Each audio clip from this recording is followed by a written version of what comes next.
como podemos começar? Vamos dar um contexto da época para começar? Que época que a gente está falando? Claro.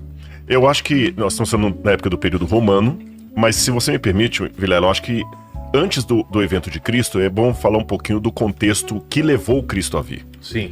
Porque se eu falo só da época dele, eu posso passar a ideia para o pessoal que Jesus era um mártir. E entenda, Jesus não foi um mártir. Jesus nasceu com o objetivo de morrer pela humanidade. De acordo com o entendimento bíblico, quando Adão e Eva caíram em pecado, no Jardim do Éden, eles comeram o fruto proibido, entraram num estado de caos. Então o mundo entrou num parênteses na eternidade em que nós estávamos agora condenados à morte eterna. E nós temos que entender o seguinte, quando fala morte eterna, é aquilo que o Apocalipse chama de a segunda morte, a morte do lago de fogo e enxofre. Essa morte é a ruptura absoluta e sem volta com Deus. É algo terrível, que não dá nem para imaginar. É a morte da alma, do espírito, de tudo, do corpo, que o Apocalipse descreve como lago de fogo e enxofre. Então, quando Deus falou com Adão e Eva assim, não comam da árvore proibida, senão no dia que vocês comerem, vocês morrerão. Árvore do conhecimento do bem e do mal. Exatamente, esse morrerão era a morte eterna. Adão não morreu naquele dia. Até então eles tinham vida eterna. Tinha vida eterna, não morria. Eles podiam se alimentar da árvore da vida? Sim. E Adão e Eva, de acordo com o texto bíblico, eles não foram criados imortais, porém candidatos à imortalidade mediante a obediência. Agora veja bem, se Deus falou, no dia que vocês comerem, vocês morrerão, e eles não morreram naquele dia, então Deus morreu? Deus mentiu? Então. Não. Tem uma passagem do Gênesis que é sutil, e o Rabino Rash, que é um comentarista judeu, ele dá uma interpretação que eu concordo com ela. Deus vestiu Adão e Eva com peles de animais. Deus não ia criar uma pele de animal morto. Então o Rash acredita que ali foi realizado o primeiro sacrifício. Para que Adão e Eva não morressem, alguém deveria morrer no lugar deles. Eu sei que hoje nós vivemos numa sociedade que ela é avessa à condenação. Ela é avessa ao sacrifício, ela é avessa à repreensão, ela é avessa ao castigo. Tanto é que dizem por aí, quem ama não julga, quem ama não condena, quem ama não disciplina. Isso é mentira, isso é balela de hoje em dia. Então, sendo assim, já que nós vivemos numa época tão sem limites, quando fala que Deus ia condenar o casal, pessoal, que tipo de Deus é esse que condena? Segundo, como a gente vive numa época em que muitos filhos erram e o pai fala assim, tá bom, não faz de novo não, e fica sem consequência, o fato de alguém ter que morrer também parece meio sem sentido, mas com Deus não se brinca. Ele falou que haveria de vir a morte. O único jeito de Adão e Eva não serem condenados à morte eterna é se alguém morresse no lugar deles. Não tinha negociação. Então aquele primeiro animal que foi sacrificado lá no Éden, por isso que a Bíblia fala de Jesus como o Cordeiro de Deus que foi crucificado desde imolado desde a fundação do mundo, ali vários cordeiros começaram a ser sacrificados como símbolo daquele Messias que haveria de vir morrer por nós. E quando Jesus veio, então, ele vem já para cumprir essa profecia. Ele vem já com esse encargo. Ele é Deus conosco. Ele nasce da Virgem Maria, ele cresce, ele vive como qualquer judeu de sua época, mas ele não era um mero ser humano. O apóstolo João era o Filho de Deus, o Logos de Deus na Terra. É quem no Gênesis está descrito que iria pisar na cabeça da cabeça da serpente. É aquela profecia relacionada a ele. Então, só que até que Jesus fosse batizado, todo mundo olhava, era um judeu como outro qualquer. Não tinha nada assim que saía fumaça da mão dele. Jesus comia, Jesus ia ao banheiro, Jesus tinha dor de cabeça. Jesus, se corresse demais, o coração dele também ia palpitar. Até que chegou o momento em que ele começa a pregar. 3 anos e meio dura o ministério dele, e no final dos 3 anos e meio é que vem os últimas 24 horas, digamos assim, da paixão de Cristo. Ele, em primeiro lugar, ele fala com os discípulos, vamos para Jerusalém. Jesus nunca morou em Jerusalém. Vamos para Jerusalém. Eu vou ser recebido como rei. Ele sempre ficou perto de Jerusalém? Ou... Perto. O Israel, você já foi lá comigo, Israel hoje tem 470 quilômetros de norte a sul e 130 de leste a oeste. Na época do Novo Testamento era um pouquinho diferente ali o roteiro, mas Jesus viveu a maior parte do tempo na Galileia.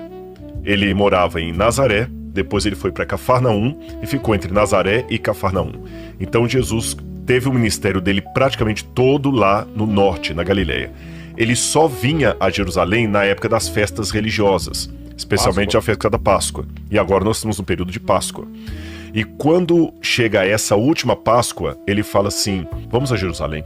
E os discípulos se surpreenderam porque ele estava evitando ir a Jerusalém, mesmo contrário à decisão de alguns, que muitos achavam assim, Jesus deveria fazer esses milagres em Jerusalém. Imagina.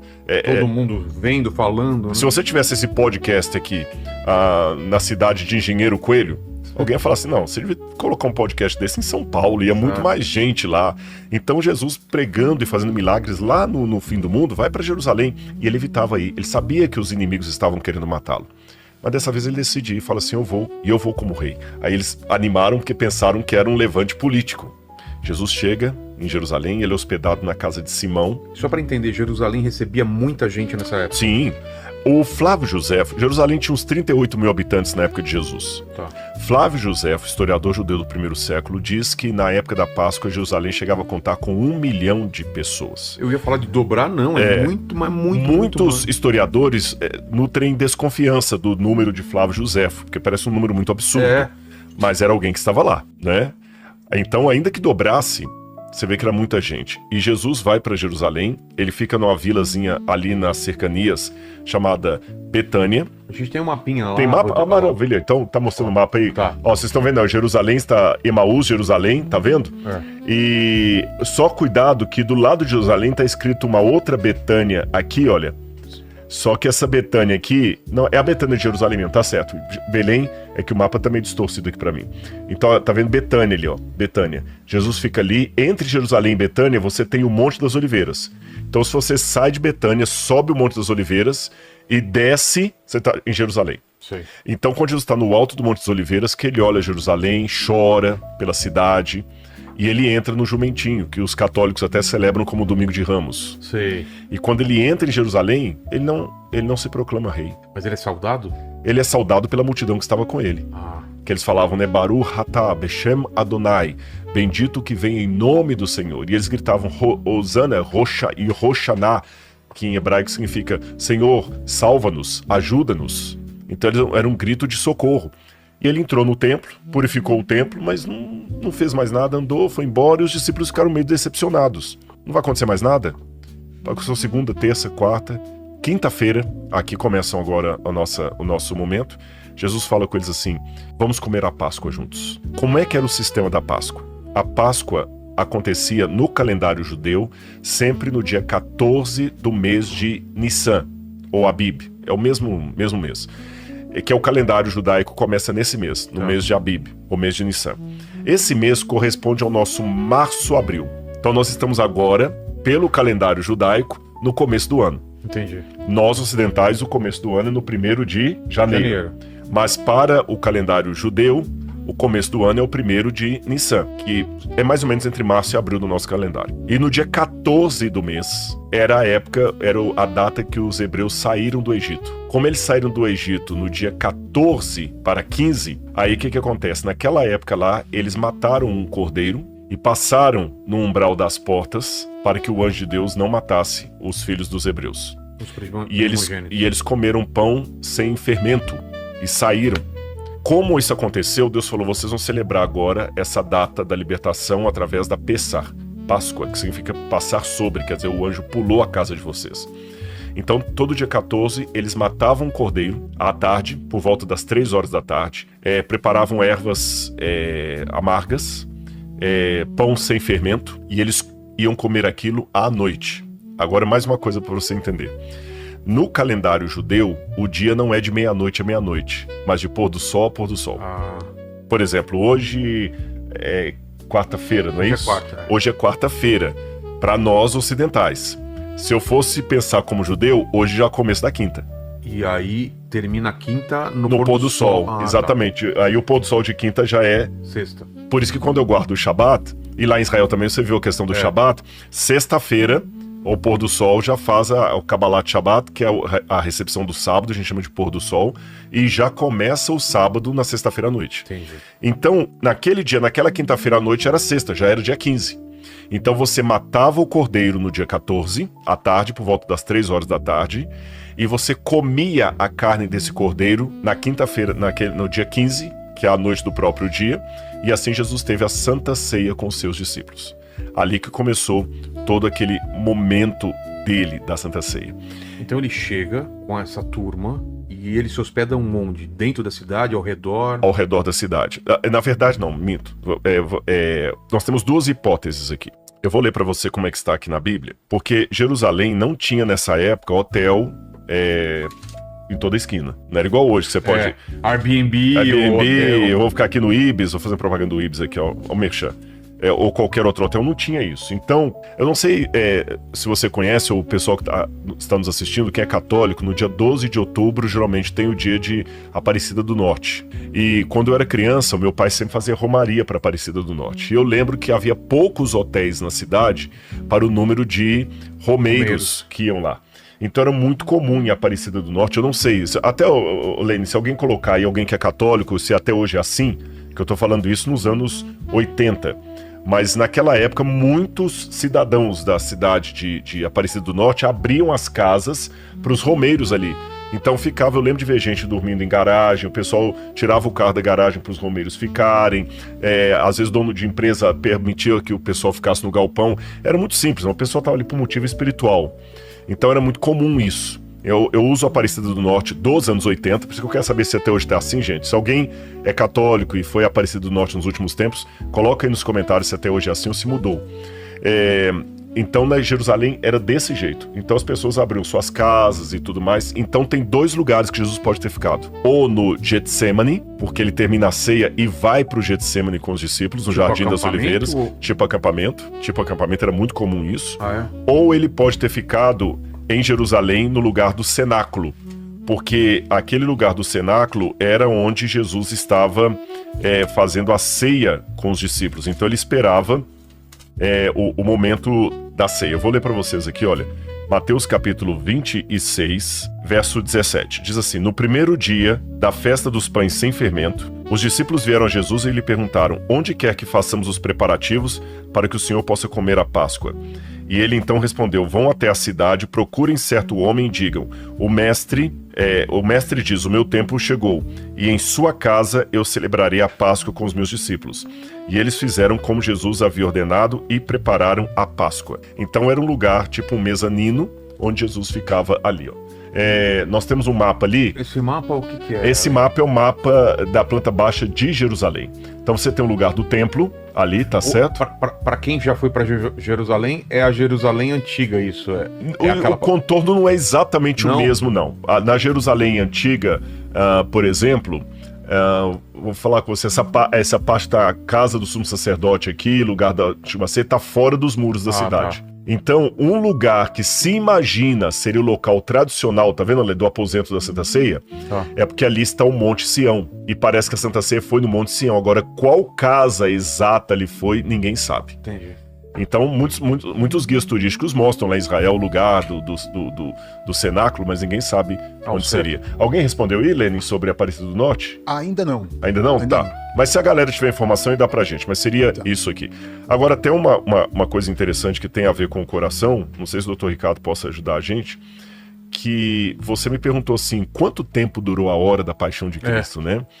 E eu falei, olha, desde o Getsemane, mas pelo que tudo indica, Jesus já estava tendo uma aflição desde aqui na ceia, porque tem um momento que ele fala assim, a minha alma está transbordante de dor até a morte. Tipo de uma ansiedade? Ansiedade. Ele já estava sentindo ali uma coisa, ele estava fazendo a ceia, mas o semblante dele estava carregado. O Evangelho de João que mais detalha isso.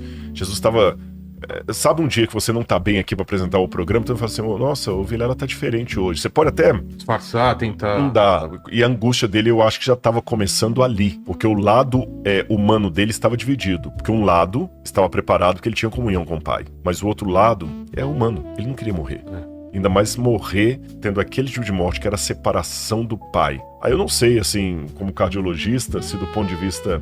médico, dá pra explicar assim, quando a pessoa tá muito angustiada, o coração realmente acelera, na medicina de avó, que eu falo até a medicina de avó, né, que eles não estudam, né, medicina de avó tem quebrante, espinhela caída, vento virado, sopro, né, aí tem solução pra tudo. Tem solução pra tudo. É porque tem sopro aqui, né, aí, os antigos chamavam de sopro, é aquela angústia no peito.